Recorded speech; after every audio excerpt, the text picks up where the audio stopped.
we will be distributing yellow and green papers. So for the open forum, if you don't feel comfortable standing up and speaking in the microphone, you can pass the papers to our ushers. There will be people who will be standing on the aisles to receive your questions, and then I can read them. Thank you.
Okay, so good afternoon, everyone.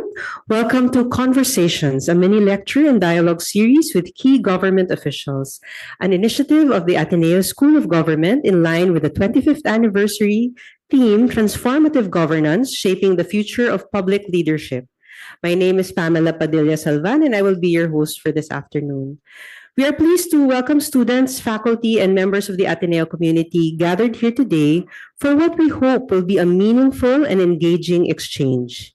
We likewise extend our warm welcome to those joining us online, and we thank you for being part of this conversation.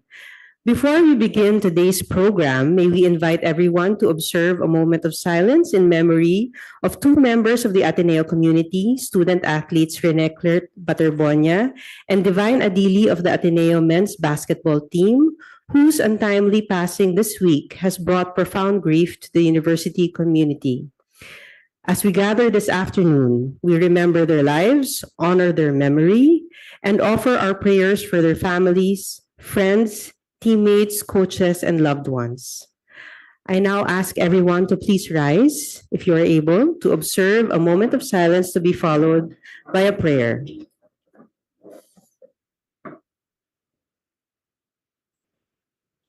وقال ربكم ادعوني استجب لكم آمين يا الله يا رب العالمين.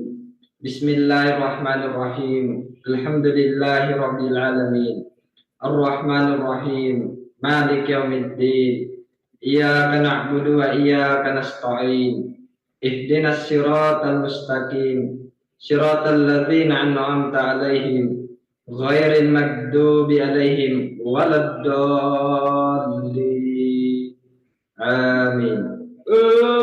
Keimanan sikuna idayangku untuk mapiaseli nangno langit tau tanah aurang tau lebih nang tertulus nikau si kunapi padang hidayanku mepiakan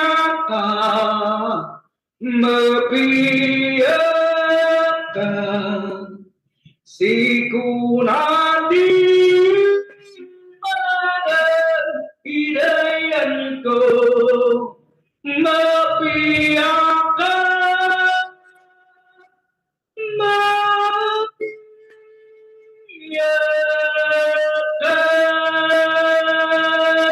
Our Father, which art in heaven, hallowed be thy name. Thy kingdom come, thy will be done on earth as it is in heaven.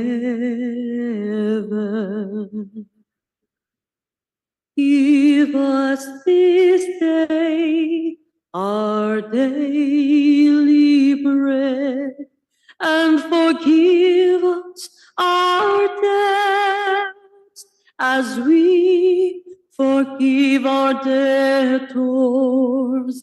And lead us not into temptation, but deliver us from evil. For thy kingdom and the power and the glory forever.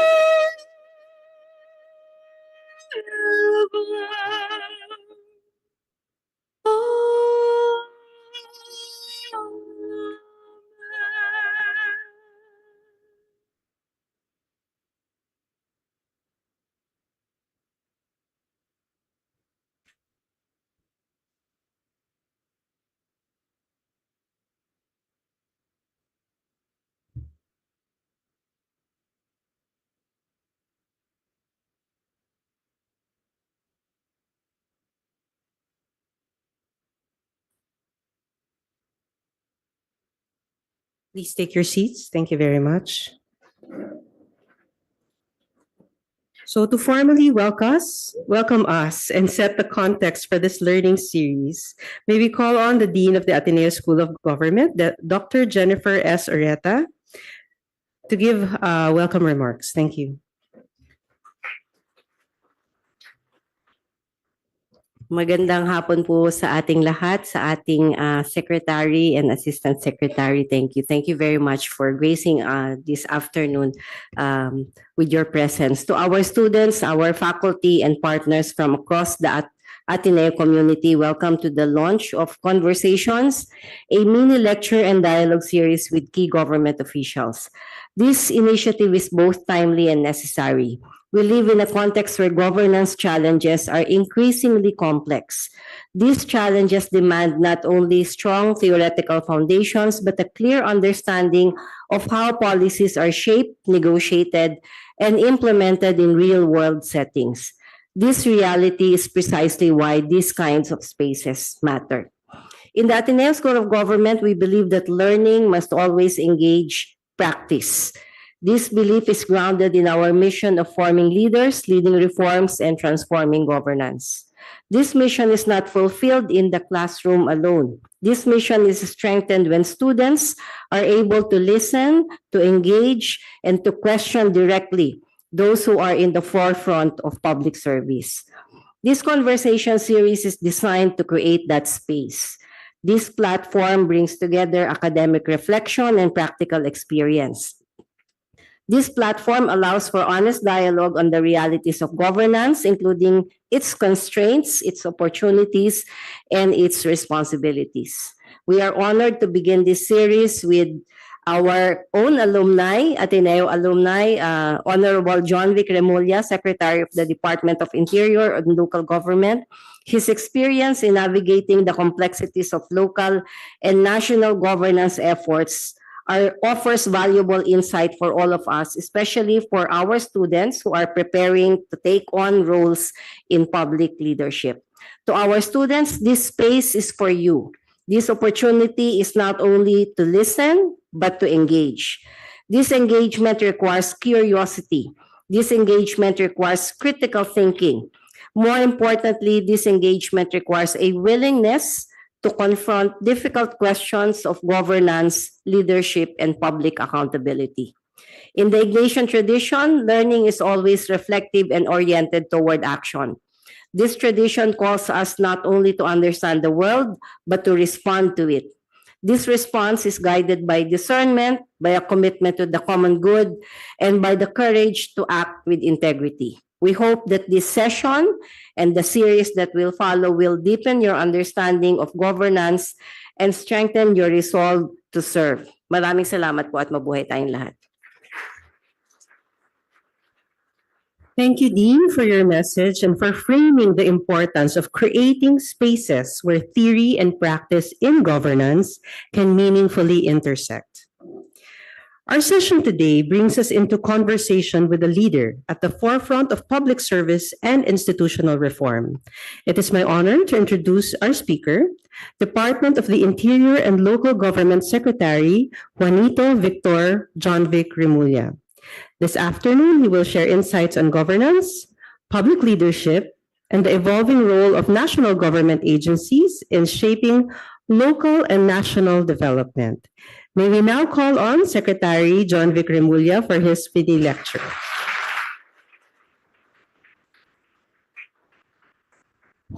Thank you very much. I took the wrong cue. Ay, kala ko ako na. Good morning. Good afternoon to my fellow Ateneans.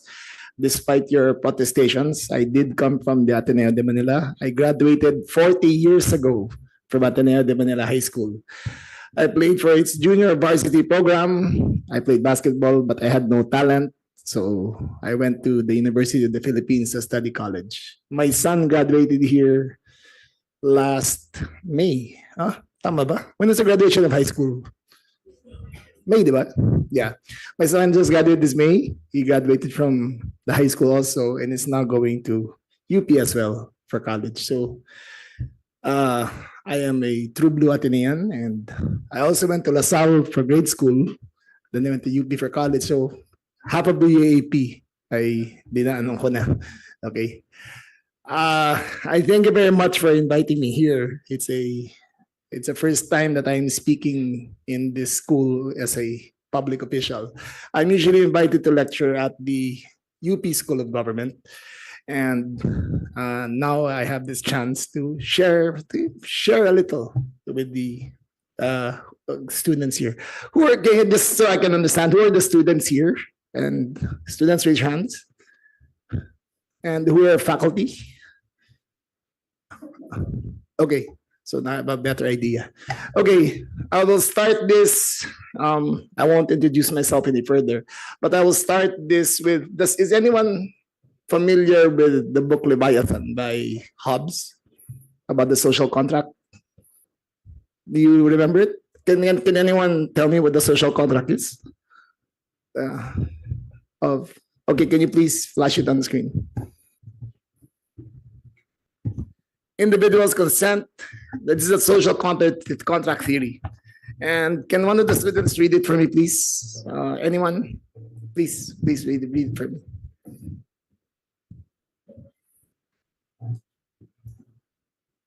Social contract theory. Individuals consent either explicitly or implicitly to surrender some of their freedoms and submit to the authority of a ruler or government in exchange for the protection of their remaining rights and maintenance of social order.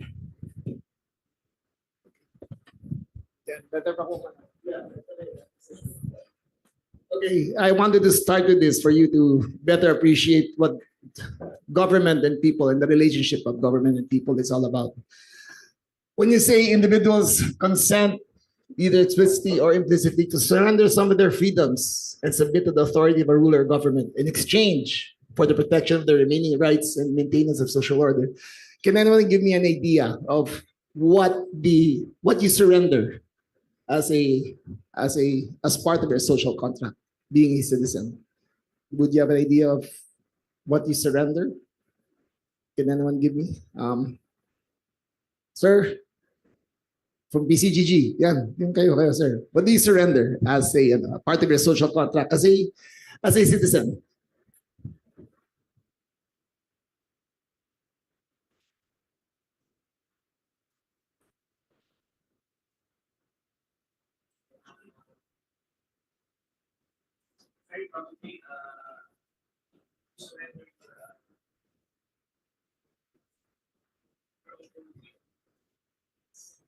Yes, that's exactly it. You surrender some of your rights. Let us say you surrender a part of your freedom freedom of freedom of speech. You do have the freedom of speech, but you're not allowed. You're tempered by government to negate you from saying whatever you want. Although the internet has totally blasted that out of context. But you see some of these, you are negated from killing anyone at will. You are negated from doing anything you want because you are constrained by that social contract between government and man. So this is for the maintenance of social order. The natural state of man is war. If we did not have a government, we would be 81 provinces at war, or we would be 14 regions at war. However, because we do recognize that there is one government, and that there is one constitution, and that there is one local government code, and there is one Senate, although we don't know who the leadership is, there is one Congress, and there is one local government. We do recognize that in order to keep order in this country, government is necessary. And our part and our deal of the social contract is necessary. Next slide. I just love saying this. Part of the norms of the contract. Filipinos love their country, but often they hate their government. Am I correct? I'm correct. I'm saying that I'm from government, okay? Right? Partly. Why do I say this? Have you ever watched the game of Alex Ayala and see how she is supported wherever she goes? And they wave Philippine flags. And they're so proud to be Filipino. Whenever Manny Pacquiao fought, didn't you see that? All of us were so proud. And all of us were proud to be Filipino. When we saw Adrian Diaz, EJ Obiana, whenever they would win, we say, Filipino yan. Diba? Whenever they cite any great achievement of any Filipino worldwide, we are so proud to be Filipino. But you come back home, and what do you get? There's always cynicism towards government. Cynicism. And that is a byproduct. But does anyone know the enemy of cynicism? It is hope. It is hope. And hope that you find in leaders in what they do and what they will aspire for. Hope in leaders who do right to fight what is wrong. Hope in the process that eventually the truth will come out. Next one. There's only one duty in government. Only one. In government, our prime purpose, our primordial purpose is to bridge the gap between the rich and the poor. Does anyone disagree with that? That should be the guiding principle of the entire government, not only the Philippines, but in the world in general. Government must bridge the gap between the rich and the poor. All of you, I am sure, are cynical that the gap between the rich and the poor is so wide here in the Philippines. Okay, does anyone know who the economist Thomas Gini of Italy and the Gini coefficient? Was it ever brought up in your class? Yes? Can someone raise their hand of who knows what? Okay, can you flash? The Gini index is a index created by Italian economists, and it's meant to statistically measure the economic inequality in the Philippines. In the year 2000, a zero being totally equal. Like in the Nordic countries, I think they're 1.2, 1.5. In the Philippines, in the year 2000, it was 47.7. 23 years later, we've improved to 39.3. The lower the number, the more equal you are. But what does that mean? Despite the population increasing by, I think, 15 million over the 23 years, despite having a larger population, despite having an aging population, why is this important? Because it shows that in these 23 years, for the first time in the history of the country, the Philippines created a middle class. I know this because my province, Cavite, is, I think, one of the most equal provinces in the country. Our middle class is the largest in the country. We have a population of 5 million, mostly living in gated subdivisions, mostly studying in public schools. We've developed to one of the largest economies in the country with an equal participation rate in manufacturing, services, very little in agriculture, but a lot work in Metro Manila and a lot work in Cavite. So, just as an example of how much the Philippines has grown, in 1983, when I was studying in high school, you know what the total car market of the Philippines was? 1,000 vehicles a month. We sold 12,000 vehicles a year. That's total. That includes commercial vehicles. Okay. In 1983, a sedan would cost you roughly 80,000 pesos. 80,000 pesos, 90,000 pesos for a nice Mitsubishi Lancer. Ayun ang standard namin ng bata ko. Today, we sell 1,000 cars a day plus 10,000 motorcycles a day. When Katipunan was designed, it was designed to handle, I think, 15,000 cars a day. But now, I think we're up to 80,000 cars a day that pass through Katipunan because the affordability of cars and the affordability of motorcycles. That shows you that purchasing power went up and there are more opportunities. So if everyone here thinks that the Philippines is so poor, it is not. We have improved a lot. We have grown a lot. We are not a poor country. We're just poorly run. So these are the challenges that we have. How to bring that equality, how to bring down that inequality. Next slide. This, who here is working? Working already. Most of you are working already. How much comes out of your paycheck and it goes straight to the government? That goes to my pocket. So how much is it? Magkano, ano nyo? Nakalagay daw withholding sa salary nyo. Sir, magkano withholding tax mo?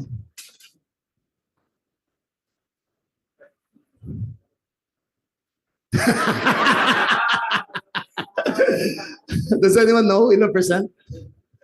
Anong category nyo? 32%. Right, you're right. And then there's deductibles if you're married, if you have children.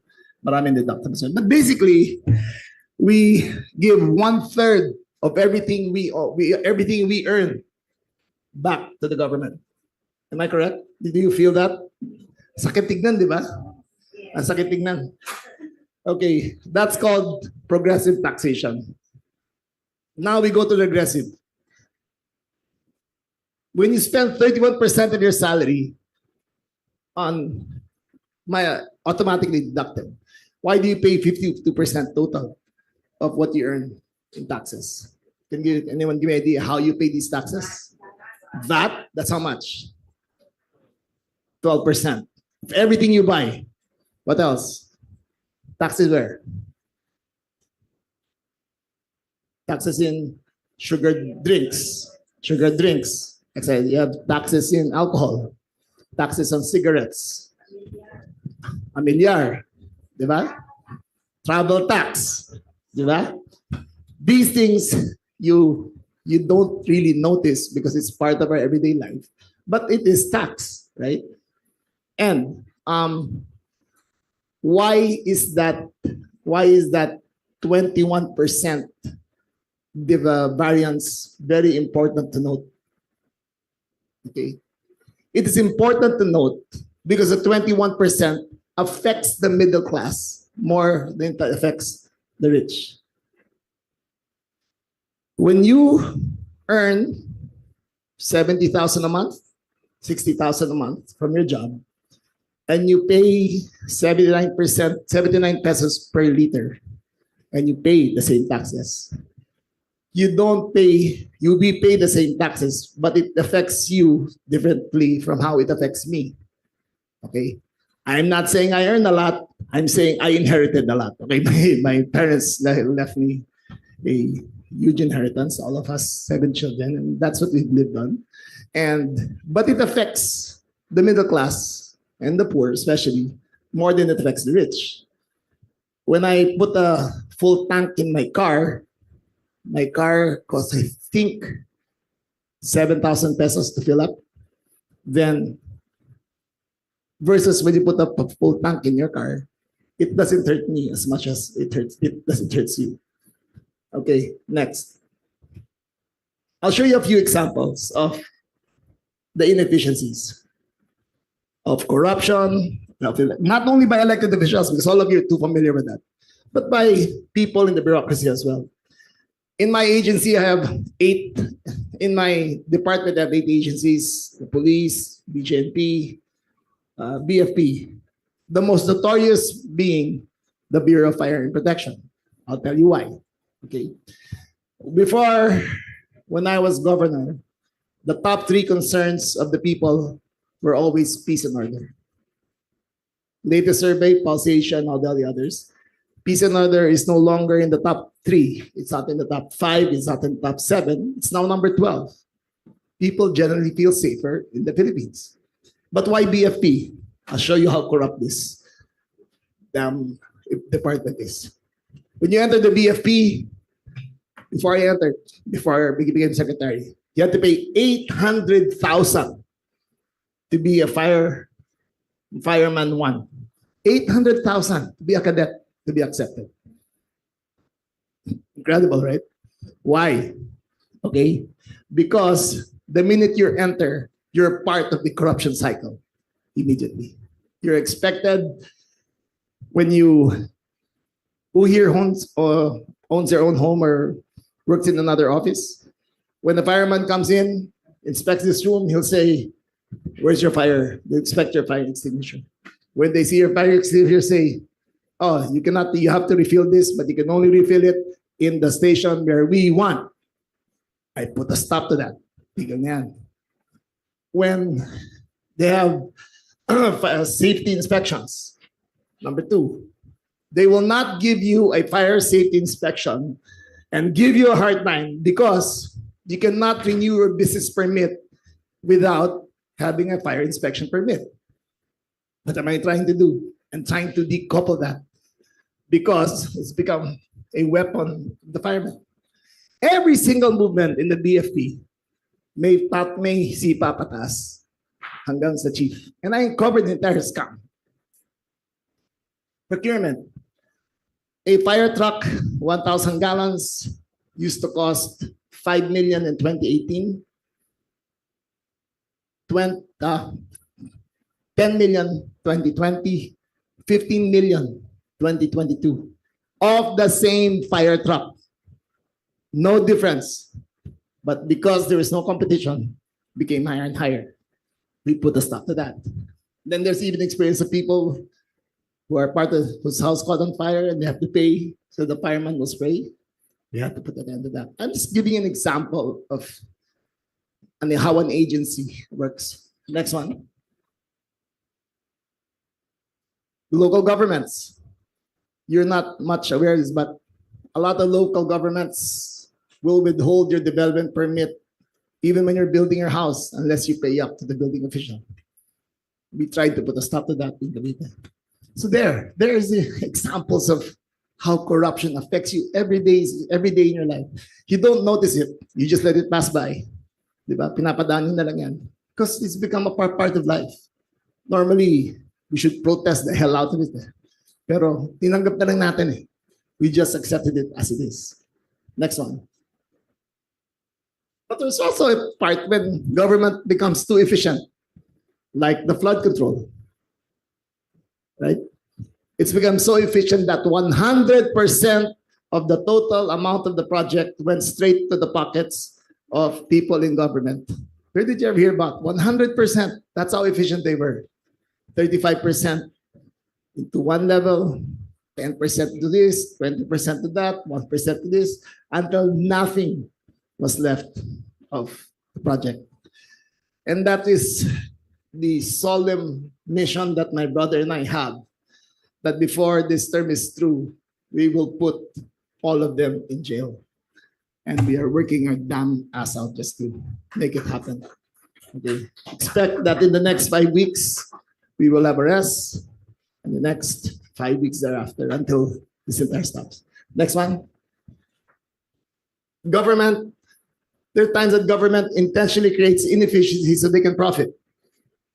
Have you experienced that when applying for a business permit, when applying for a license, they make it so difficult because in government, every single signature has a cost. Ma'am, alam niyo yan, di ba? May halaga yan eh, di ba? So they make things inefficient. Next one. Hinabadali na ako eh. The private sector fills in the gap by creating efficiencies. Example, the PPP. If the government built the toll roads, it would cost twice as much, 4 times as much. If the government built the skyways, it costs 3 times as much. Therefore, private becomes efficient. Next. But when the private is given an absolute control, monopolies are created. What are these? Does anyone know what the biggest monopoly in this country is? Huh? Meralco, diba? I always criticize Meralco because they have a surcharge tax. You know that even though you don't consume it, you have to pay for it. Whatever they generate, generation tax yata yun, diba? In your water bill, you have to pay for the wastage of water. The total that, like Maynilad has a 19% wastage rate, we have to pay for that. I think others are more efficient. But because of there is a monopoly, it becomes more expensive. Next. So the final one is that in these inefficiencies, both in the public and the private, this is what we have to address. If you want to enter government, if you want to serve in government, if you want to be elected in government, look for these inefficiencies. Look how you can make it more efficient. Look if you can avoid being part of that trap of creating those inefficiencies and being party to all of that. That has been my goal from the start. From I became board member to vice governor to governor, lahat kinaway ko na. To being secretary, lahat kinaway ko na. Because every single day, I would fight inefficiency. And there is where we end. The government needs to return to its ideals, to serve the people, to love their country, to use the taxes well, to make the country grow, to make the economy grow, and finally, to remove inequality in the country. Thank you very much and good afternoon to all. Thank you very much, Secretary. So at this point, we now move to the open forum. We thank our live stream participants as we shall now end the broadcast. But we are still joined by our Zoom participants who we encourage to send in their questions via the chat box. So let us take this opportunity for our students to engage directly with Secretary Remulla to raise questions and to deepen our understanding